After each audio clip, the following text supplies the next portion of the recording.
লাহে লাহে সৰুকালৰ বাল্যকালৰ পৰা যৌৱনকাল হ'ল আৰু শ্ৰীকৃষ্ণ যৌৱনকালত গকুলৰ গোপীসকলৰ লগত কেনেকেনো বাঁহীৰ ফুলত কেনেকে বলিয়া কৰিছিল আৰু সকলো গোপীয়েও ভাবিছিল যে শ্ৰীকৃষ্ণৰ অলপ সং পাওঁ। আহক আমি তাৰকে বৰ্ণনা কৰিবলৈ যাওঁ। হে ৰাম ৰাম বৃন্দাবনৰ মাজে কৃষ্ণ শিঙা বেনু বাই বোলে ৰাধা পানেশ্বৰী থাকে ৰিঙিয়া এ চুৱা চুৱা সভাসদ ঈশ্বৰৰ লীলা এ জীৱ হয় আত্মা পৰমাত্মা মিলন ঘটিলা হে ৰামা হে সখী সব এই বৃন্দাবনে যাওঁ এ বজাই আছে মোহন বেনু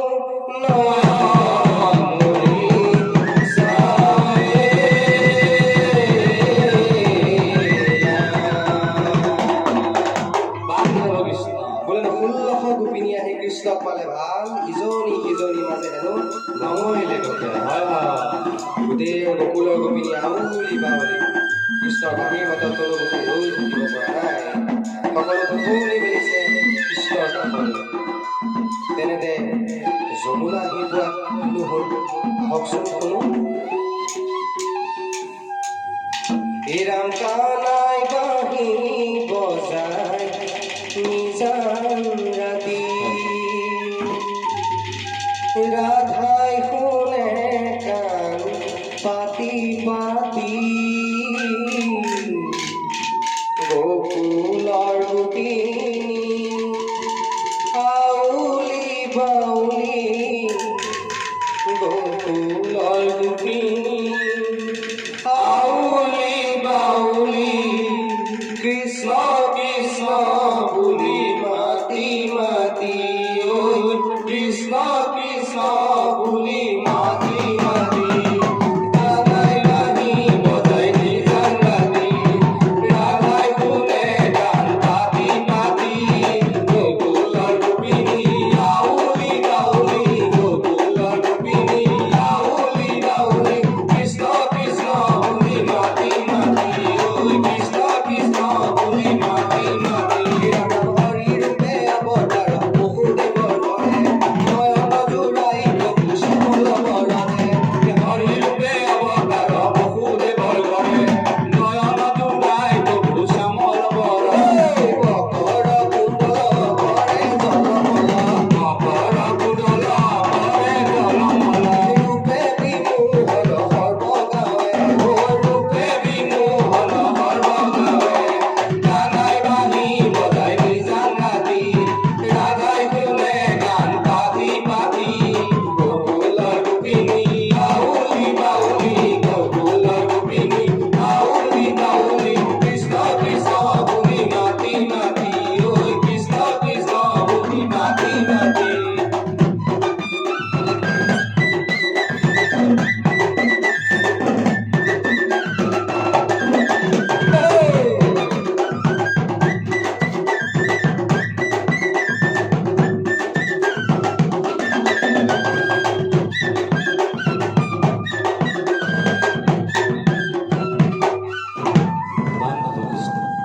নে কৃষ্ণই বাঁহী বজাই আছে। গোপী খবৰ কোনো গোপী ঘৰলৈ যাবলৈ মন কৰা নাই। তাকে দেখি শ্ৰীকৃষ্ণই ক'বলৈ ধৰিলে, হে গোপীখন, তোমালোকৰ জানো ঘৰ বাৰী নাই? তোমালোকৰ জানো স্বামী পুত্ৰ নাই? কৃষ্ণইনো কেনেকে কৈছিল আহকচোন শুনো। হে গোপী খবহে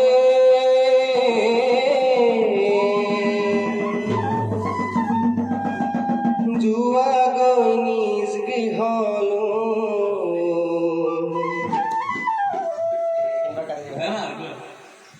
কৃষ্ণই বাঁহী বজাই আছে। কোনো গোপী নিজৰ ঘৰলৈ যাবলৈ মনেই কৰা নাই। তেনেতে কৃষ্ণৰ মোহন বাঁহীত গোপীসকল বলিয়া হ'ল আৰু কৃষ্ণলৈ চাই গোপীসকলে ক'বলৈ ধৰিলে,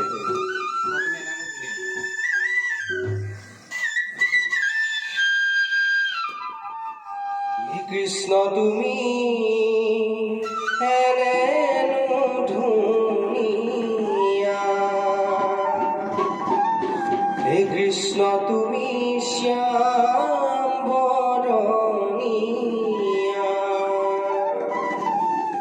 আহিলো কাষলৈ নয়ন ভৰি চাবলৈ আহিলো কাষলৈ নয়ন ভৰি চাবলৈ মন আমাৰ উৰণীয়া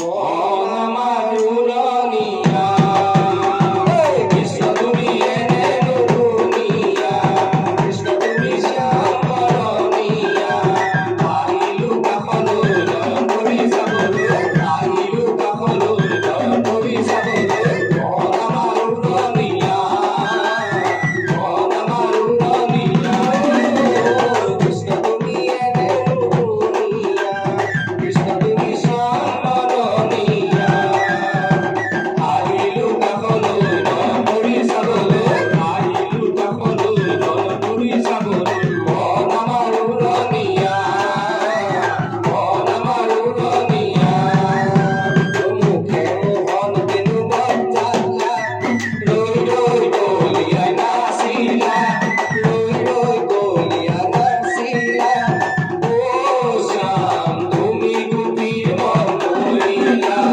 ও শ্যাম তুমি গোপীৰ মন মোহিলা মুখে মোহন বেনু বজালা ৰৈ ৰৈ বলিয়াই নাচিলা ৰৈ ৰৈ বলিয়াই নাচিলা ও শ্যাম তুমি গোপীৰ মন মোহিলা ও শ্যাম তুমি গোপীৰ মন মোহিলা ও শ্যাম তুমি গোপীৰ মন মোহিলা। শ্ৰীকৃষ্ণই গোপীসকলক চাই কৈছিল, এই গোপীসক, তোমালোকৰ জানো ঘৰবাৰী নাই? তোমালোকৰ জানো স্বামী পুত্ৰ নাই? এই শৰতৰ কালি পূৰ্ণিমা ৰাতি যে তোমালোকে বাঁহীৰ সুৰত মনমগ্ন হৈ বৃন্দাবনত আছাহি।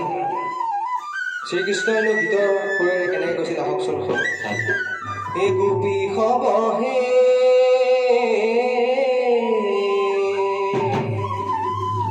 যোৱা গৈ নিজ গৃহলৈ স্বামী সেৱা কৰা বাটত নাথাকিবাৰো গৃহতে কৃষ্ণ